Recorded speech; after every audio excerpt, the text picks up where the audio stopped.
I don't think I'm the villain anymore, to be honest, though.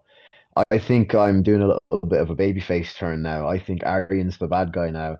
I'm actually the good guy. From what I've seen in the comments on our face to face, in the comments on any posts about us, in my messages on my DMs on Instagram, it seems to me like the German fans want me to beat Arian. The guy I would like to fight next after Arian, ideally, would be Max Koga, because as far as I understand, he needs an opponent in Frankfurt. I would like to go to his hometown and beat him up, you know. He's a little juice head midget. Denn da sitzt er auch schon. Denis Frimpong. Dennis, good evening. Thanks for your time.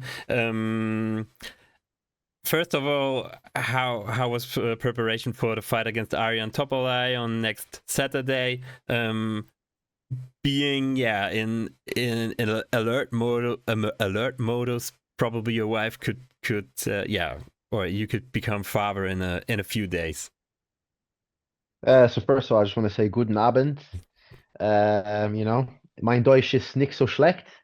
But yeah, my preparation's been good. Obviously, I'm fighting at a catch weight this time, so I've gotten to keep my belly nice and full. I'm not going to bed hungry with a grumbling tummy. My wife's been, even though she's pregnant, has been busy cooking me up some meals, you know what I mean, keeping me well fed. And yeah, I'm excited next week to go and show the German fans my level once again. As I showed it in Stuttgart, now I'm going to show it in Munich. So we're going to be Mr. all around the country in Germany soon. Yeah, looking back at the fight in Stuttgart where you fought Robin Frank, was a pretty clear point decision from my point of view. But you've been asked afterwards at the press conference, it was a close fight. Were you surprised that came up? Yeah, I mean, if anyone thought that was a close fight, they need to stop watching MMA. Like, do you know what I mean? Like this fight's the fighter scored on damage, right? And I landed more damage than he did. He got a couple takedowns. Every time he was on top, he couldn't do anything. I was the one attacking from bottom. I was on elbowing, punching from bottom, throwing submission attempts up, standing back up, beating him up on the feet. So yeah, it wasn't anywhere near a close fight. All I'm saying is that after the fight, he couldn't even come to the center after the 3 rounds to get to, you know, they bring you to the middle, the referee raises the hand of the winner. He couldn't even get off the stool. He had to be carried out of the cage by his team. So he was fucked. He went in the back in the medical tent. When I went back to do my medical, he was on an IV drip, you know, so he was in a bad way. If there was 5 rounds there, he would have gotten finished. He probably wouldn't have made it into the fourth round. And I probably took some years off his life, realistically, you know, and there's a reason he hasn't been heard from since. So. So was it in the end more of a showcase of your improved skill set, or of an overrated fighter on the other side? How would you judge it? I think a little bit of both. I think that people, not that like I didn't improve between April last year when I fought Callum and the Robin Frank fight. I improved a lot, but I think even the version of me that fought Callum Mullen in April last year would have beat Robin Frank anyway. You know, I was already good. People just underestimated my skill set until I came up against an undefeated prospect like Robin Frank. I think he was a little bit overrated. I think a lot of the MMA fans look at records and take records a bit too seriously. Where they saw his record 5-0, wow, he must be amazing. But really, it means nothing. You know what? The only thing that matters is your skills, and like the skills pay the bills at the end of the day. So when we met in that cage, my skills were better than his skills. Yeah, obviously, like I said, clear decision win for you. You came into the arena with Ramstein music. Were you surprised that the audience did not caught the vibe somehow to get you're the villain? It's like provoking a little bit. I feel like it was a bit of a weird one because when they announced my name, I heard like loads of boos, and then when the music came in, it's like they weren't cheering, but they weren't booing either. It's like they almost stopped booing because they didn't want to boo because they're like, you know what? he's all right. He's walking out to Ramstein. We won't boo him, but we're not going to cheer for him either, you know? But yeah, it was a little bit weird because it was super silent at that moment. Like probably they were enjoying the music. I don't know, because yeah, it's a young bird country and they listen to Böse Onkels and hard rock like that. But did you know after the fight, okay, I want to, before you met Arijan at the event later, did you already know, okay, I want to fight again in Germany because it's like a certain vibe here? How can I call it? Like, it's like different. We have Germany over there, the Czech and the Slovak events over there. Yeah, what made you think, oh, maybe Germany again? Do you know what? I like Germany. I like, I've been to some of the Slovak events, and to be honest, I prefer the hotel in Germany. I prefer the food, to be honest. German food has a bit more exoticness to it, there's a bit few more options, shall we say. So yeah, in that respect, I definitely enjoyed fighting in Germany more. But also, Arijan was supposed to be my opponent anyway in Stuttgart, so he was the next target. He was the guy I was always going to call out because he was meant to be there taking that beating that Robin took, and he didn't take it. So I said, listen, next time there's a German event, I knew there was an event in Munich. I said, let's go. And yeah, what do you make of the fight right now? You have a more experienced fighter in Arijan. He has more finishes. He has more finishes against credible people at Octagon, like Karol Ryjavi and Roman Paulus. Yeah, you're already smiling, so you think differently. Just tell me what you're thinking. So listen, right? Karol Ryjavi, let's be honest, is a journeyman. Yeah. What's he? 13-7 or 14-7, So before Arijan beat him, 6 other guys beat him. Do you know what I mean? Like, it's not like he was this undefeated 14-0 guy. 6 other guys had already beaten before, and he'd been knocked out before, And for his age, he's been around a lot. He's had a lot of wars. He's quite chinny. I think even in that last fight he had in Dortmund, he got dropped by Blackdell. Is it Blackdell? Yes. And that was at featherweight. So Ryjavi's really a featherweight. I met him in person. He's tiny. Yeah. Arijan knocked him out. Cool. I'll give him that. It was a nice finish, but not impressive. Roman Paulus, bit better, technical wise, bit more skillful. Not really a journeyman, we'll say, but he's a bantamweight. He's tiny, So realistically, the only guy that Arijan's beaten are guys that were at featherweight or bantamweight. The only lightweight he fought was Hafeni, and look what Hafeni did to him. So we're going to see the same sort of thing. The only difference being is that I'm going to beat him up on the feet where Hafeni held him down on the ground. Yeah, I don't hope we see you both on the ground doing probably nothing like the fight of Hafeni and Arijan in Frankfurt. But is there nothing from your point of view Arijan brings to the table? He brings aggression. He comes aggressive. He throws just sort of with reckless abandon, hands at his hips, like hands down to his knees, swinging. But I wouldn't say like he's like a proficiently technical striker or anything like that. He obviously just has a bit of power in his hands, and he believes in it. And that can be a little bit more dangerous than a technical striker sometimes because, he will just throw wild and it's a bit unpredictable. But other than that, like Robin Frank was a harder fight than Arijan is. Robin Frank was undefeated, 5-0. Yeah, maybe it was his first fight in Octagon. Maybe the moment got to him a little bit, but he's a better wrestler than Arijan is. He's a better kicker than Arijan is. Arian's just a little bit of a better boxer and a little bit more experienced. But even in terms of experience, I don't think he is more experienced because Robin Frank had a lot of amateur fights as well.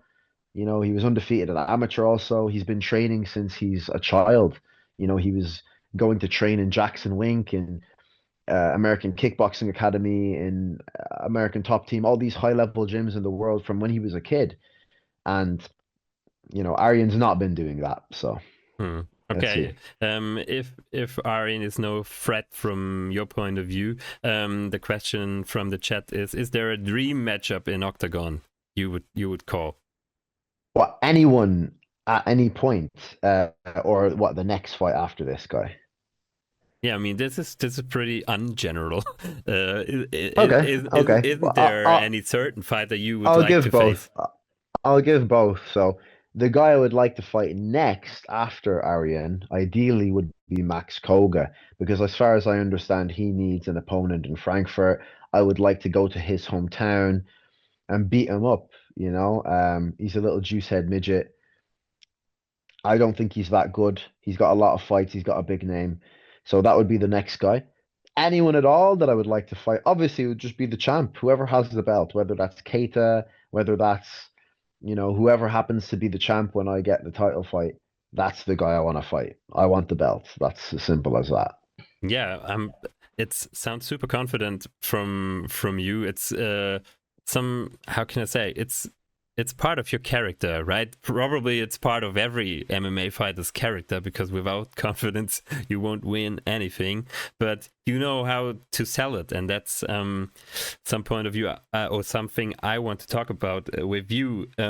You're doing a pretty good villain, right?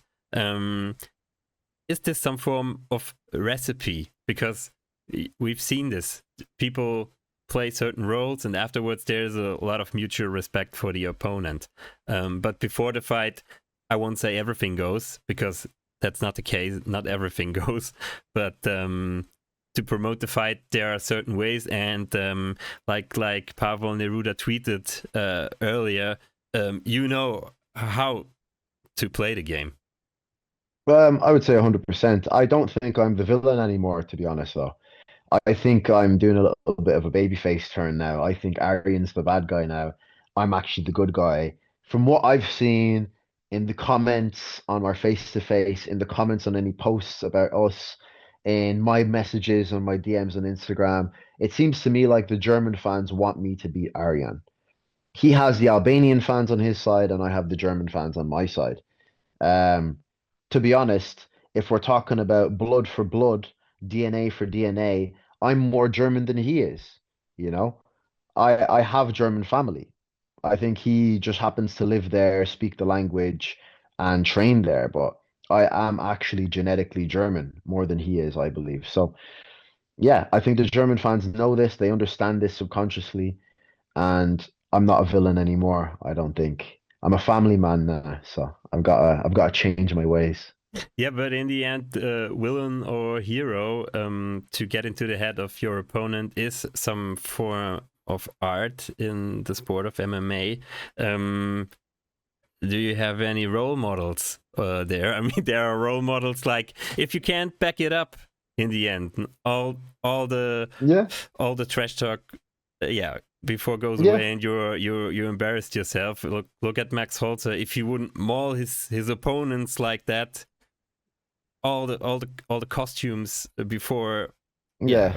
would Yeah, be a for sure. bit For ridiculous. sure. You're like, you know what it is with trash talking and selling the fight. You are taking a risk at the end of the day. It's high risk, high reward. It's already a high risk, high reward sport as it is. But when you build yourself up to the fans and you build the storyline up, then yeah, it becomes more high risk, high reward.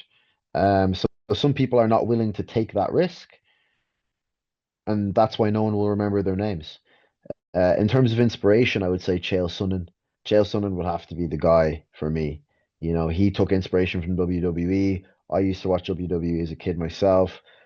So just being able to be that guy on the mic, be confident, be able to get in your opponent's heads. Because I think on some level, your opponent sees confidence and they're thinking, why is he that confident? What does he know that I don't know?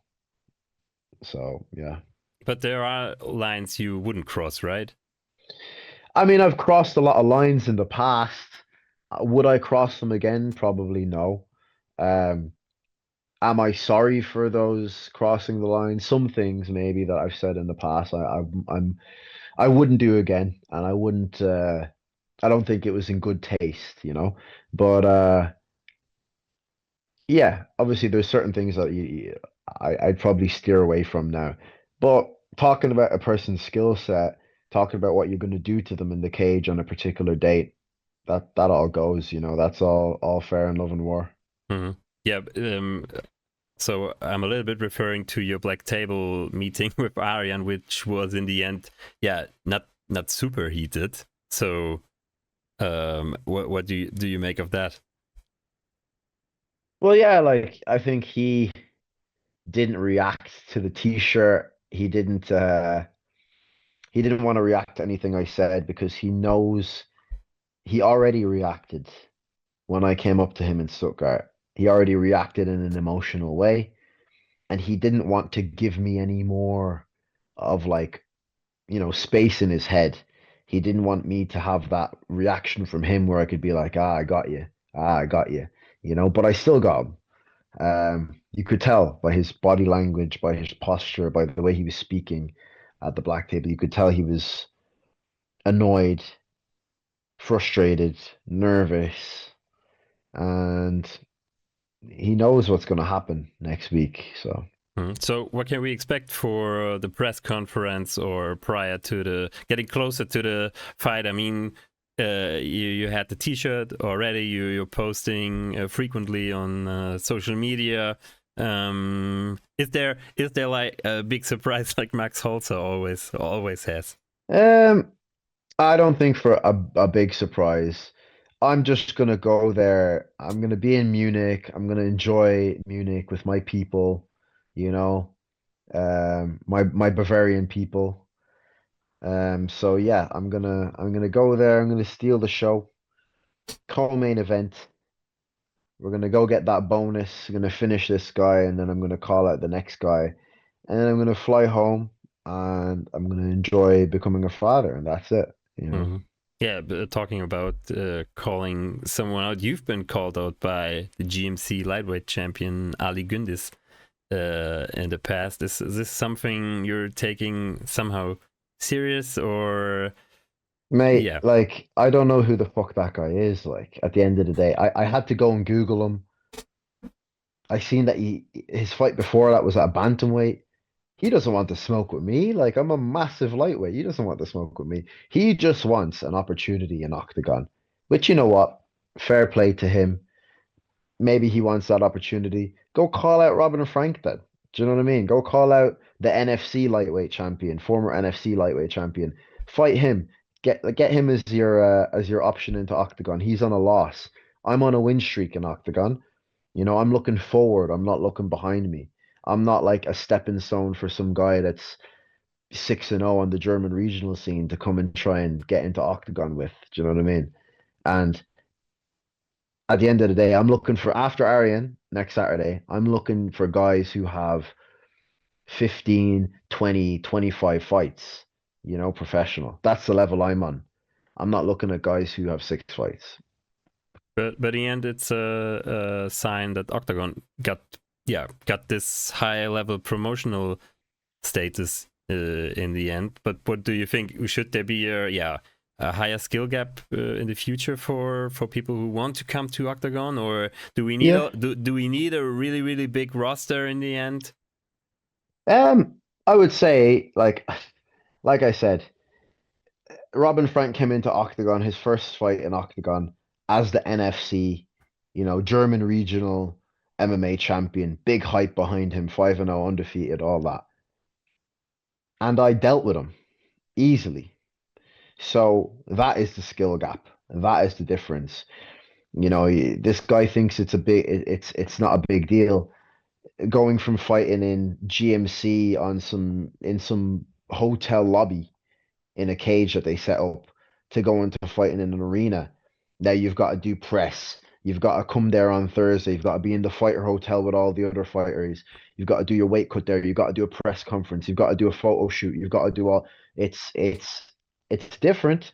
It's a different level. It's a different level of production. It's a different level of stress. It's a different level of professionalism that you have to deal with. It's not just a skill gap. So I think if these guys want to come, they should be given the opportunity. Give them a one fight contract. Cool. Feed them to us. You know what I mean? But we're just going to take them out, and then you get sent back to the regional scene and go stay there. Do you know what I mean?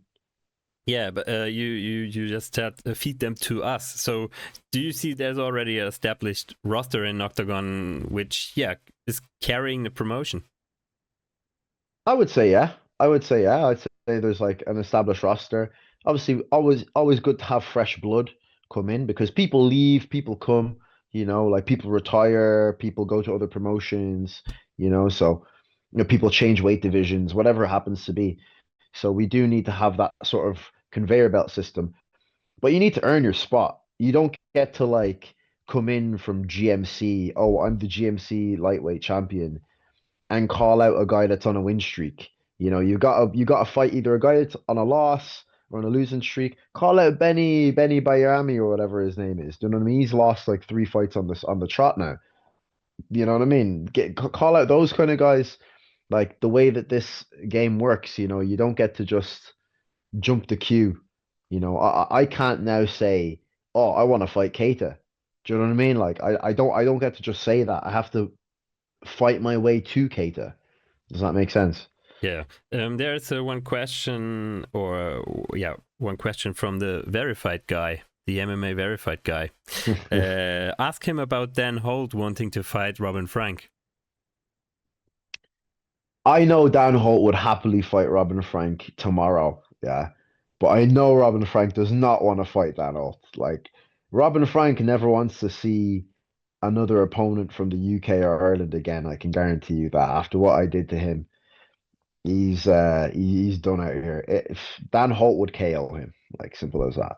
Yeah, to clear up the audience, Dan Holt is a lightweight teammate of yours at Manchester Top Team. But is he on the way to Octagon? Is he on the way to a bigger promotion? I'm asking that because probably, I don't. Well, it sounds harsh when I say, but the British Octagon expanse is some sort of that.